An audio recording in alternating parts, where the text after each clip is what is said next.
Okay, so this is Cinderella. This is the Grimm brothers version.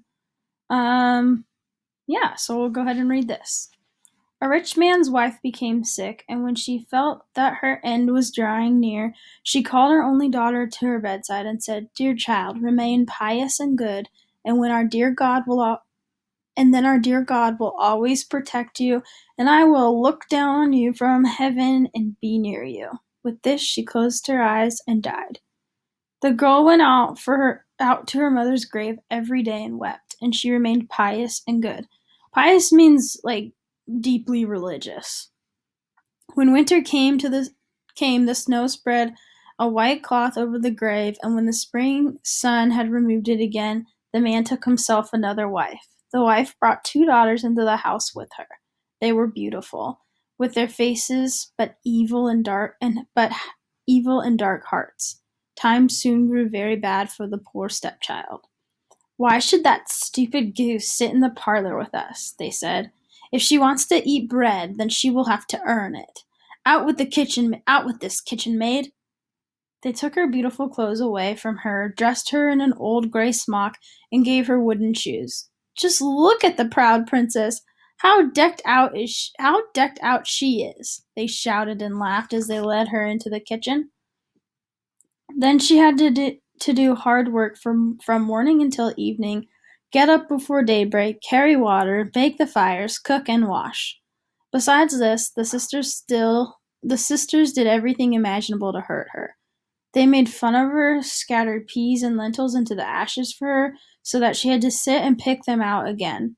In the evening, when she had worked herself weary means tired, there was no bed for her. Instead, she had to sleep by the hearth in the ashes.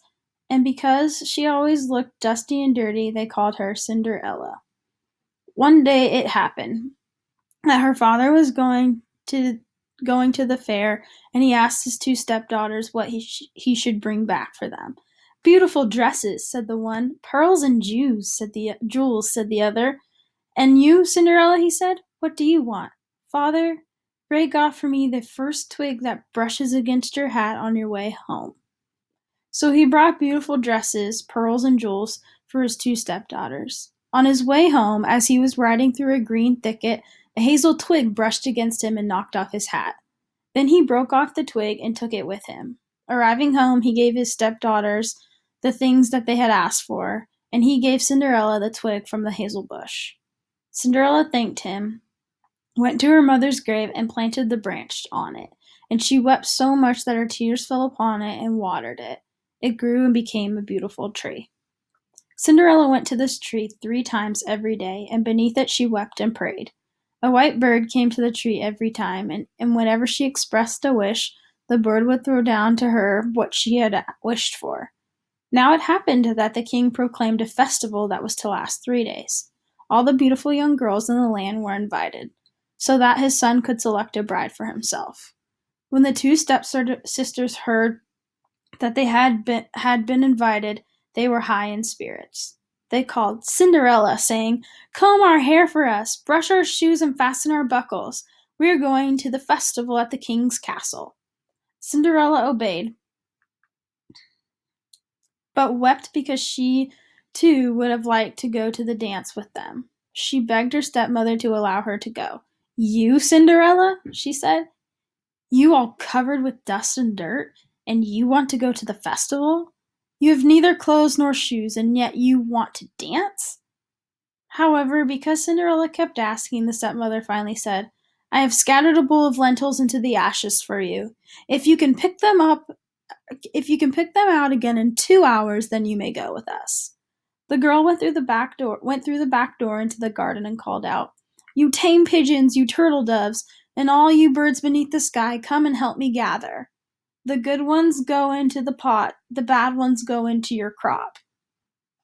2 white pigeons came in through the kitchen window, and then the turtle doves, and finally all the birds beneath the sky came whirling and swarming in, and it lit around the ashes. The pigeons nodded their heads and began to pick, pick, pick, pick, and the others began to pick, pick, pick, pick. They gathered all the good grains into the bowl. Hardly 1 hour had passed before they were finished, and they all flew out again. The girl took the bowl to her stepmother and was happy, thinking that now she would be allowed to go to the festival with them. But the stepmother said, "No, Cinderella, you have no clothes and you don't know how to dance. Everyone would only laugh at you."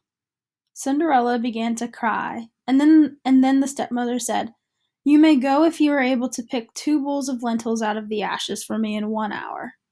Thinking to herself, she will never be able to do that. The girl went through the back door into the garden and called out, "You tame pigeons, you turtle doves, and all you birds beneath the sky, come and help me to gather. The good ones go in the pot, the bad ones go into your crop."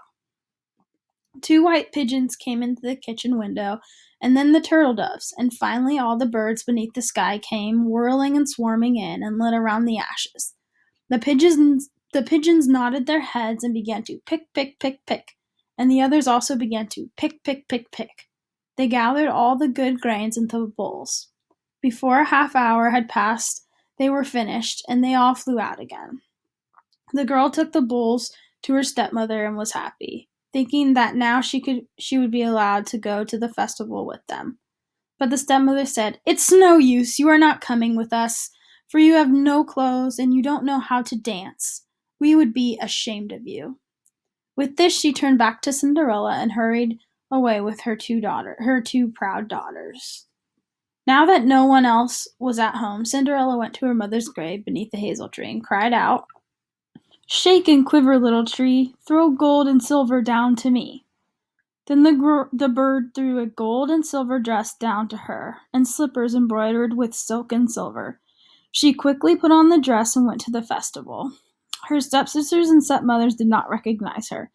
They thought she must be a foreign princess, for she looked so beautiful in the golden dress. They never once thought it was Cinderella, for they thought that she was sitting at home in the dirt looking for lentils in the ashes. The prince approached her, took her by the hand, and danced with her. Furthermore, he would dance with no one else. He never let go of her hand, and whenever anyone else came and asked to dance, he would say, "She is my dance partner." She danced until evening, and then she wanted to go home. But the prince said, "I will go along and escort you," for he wanted to see whom the beautiful girl belonged to. However, she eluded him and jumped into the pigeon coop. The prince waited until her father came, and then she told him that the unknown girl had jumped into the pigeon coop. The old man thought, could it be Cinderella? He had them bring him an axe and a pick so that he could break the pigeon coop again, but no one was inside. When they got home, Cinderella was lying in the ashes, dressed in her dirty clothes. A dim little oil lamp was burning in the fireplace. Cinderella had quickly jumped down from the back of the pigeon coop and run to the hazel tree. There she had taken off her beautiful clothes and laid them on the grave, and the bird had taken them away again. Then dressed in her gray smock, she returned to the ashes in the kitchen. The next day was when the festival began anew, and her parents and her stepsisters had gone again. Cinderella went to the hazel tree and said, "Shake and quiver, little tree, throw gold and silver down to me." Then the bird threw down an even more magnificent dress than on the preceding day. When Cinderella appeared at the festival in this dress, everyone was astonished at her beauty. The prince had waited until she came, then immediately took her by the hand and danced only with her. When others came and asked her to dance with them, he said, "She is my dance partner." When the evening came, she wanted to leave, and the prince followed her, wanting to see into which house she went. But she ran away from him and into the garden behind the house. A beautiful tall tree stood there on which hung the most magnificent pears. She climbed as nimbly as a squirrel into the branches. The prince did not know where she had gone. He waited until her father came, then said to him, "The unknown girl that has eluded me, and I believe she has climbed up the pear tree." The father thought, could it be Cinderella? He had an axe brought to him and cut down the tree, but no one was in it. When they came to the kitchen, Cinderella was lying there in the ashes as usual, for she had jumped down from the other side of the tree. had taken the beautiful dress back to the bird in the hazel tree and put on her gray smock. On the third day, when her parents and sisters had gone away, Cinderella went again to her mother's grave and said to the tree, "Shiver and quake, little tree, throw gold and silver down to me." This time the bird flew down to her a dress that was more splendid and magnificent than any she had not yet had, and slippers were of pure gold. When she arrived at the festival in this dress, everyone was so astonished that they did not know what to say. The prince danced only with her, and whenever anyone else asked her to dance, he would say, "She is my dance partner." Let's see. When evening came, Cinderella wanted to leave, and the prince tried to escort her, but she ran away from him so quickly that he could not follow her. The prince, however, had set a trap. He had had the entire stairway smeared with pitch. When she ran down the stairs, she left her left slipper stuck in the pitch. The prince picked it up. It was small and dainty and pure gold. The next morning he went with his men. Oh, excuse me. He went with it to the man and said to him, "No one shall be my wife except for the one whose foot fits in this golden shoe." The two sisters were happy to hear this, for they had pretty feet. There, with mother standing, the older one took the shoe into her bedroom to try it on. She could not get her big toe in it, for the shoe was too small for her. Then her mother gave her a knife and said, "Cut off your toe." "When you are queen, you will no longer have to go on foot." The girl cut off her toe, forced her foot into the shoe, swallowed the pain, and went out to the prince. He took her on his horse as his bride and rode away with her. However, they had to ride past the grave, and there on the hazel tree sat the two pigeons crying out, "Roop-de-goo, roop-de-goo, there's blood in the shoe. The shoe is too tight, the bride is not right." Then he looked at her foot and saw how the blood was running from it. He turned his horse and took the false bride home again, saying that she was not the right one, and that the other sister should try on the shoe. She went into She went into her bedroom and she got her toes in the shoe all right, but her heel was too large. Then her mother gave her a knife and said, "Cut a piece of your heel. Cut off your heel. Cut a piece off your heel." Good Lord, sorry. "When you are queen, you will no longer have to go on foot." The girl cut off a piece of her heel, forced her foot into the stone, swallowed the pain, and went out to the prince. He took her on his horse as his bride and rode away with her. When they passed the hazel tree, the two pigeons were sitting in it, and they cried out, "Roop-de-doo, roop-de-doo, there's a blood in the shoe. The shoe is too tight, the bride is not right." He looked down at her foot and saw the blood was running out of her shoe, and how it had stained her white stocking all red. Then he turned his horse around and took the false bride home again. "This is not the right one, either," he said. "Don't you have another daughter?" "No," said the man. "There is only a deformed little Cinderella who from my first wife. She cannot possibly be the bride." The prince told him to send her to him, but the mother answered, "Oh no, she's much too dirty. She cannot be seen."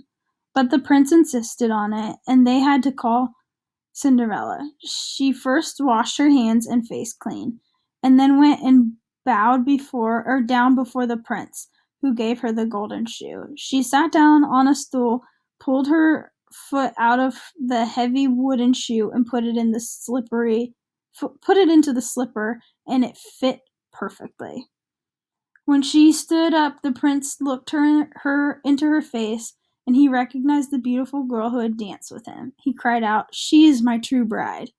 The stepmother and two sisters were horrified and turned pale with anger. The prince, however, took Cinderella onto his horse and rode away with her. As they passed the hazel tree, the two white pigeons cried out, "Roop-de-doo, roop-de-doo, no blood's in the shoe. The shoe's not too tight. This bride is right." After they had cried this out, they both flew down and lit on Cinderella's shoulders, one on the right, the other on the left, and remained sitting there. When the wedding with the prince was to be held, the two false sisters came. wanting to gain favor with Cinderella and to share her good fortune. When the bridal couple walked into the church, the older sister walked on their right side and the younger sister on their left side, and the pigeons pecked out one eye from each of them. Afterwards, they came out of the church. The older one was on the left side and the younger one was on the right side, and then the pigeons pecked out the other eye from each of them, and thus for their wickedness and falsehood they were punished with blindness as long as they lived. Super messed up. The Brothers Grimm, they get ya. All right, go answer the questions that in the PowerPoint that say story number 1.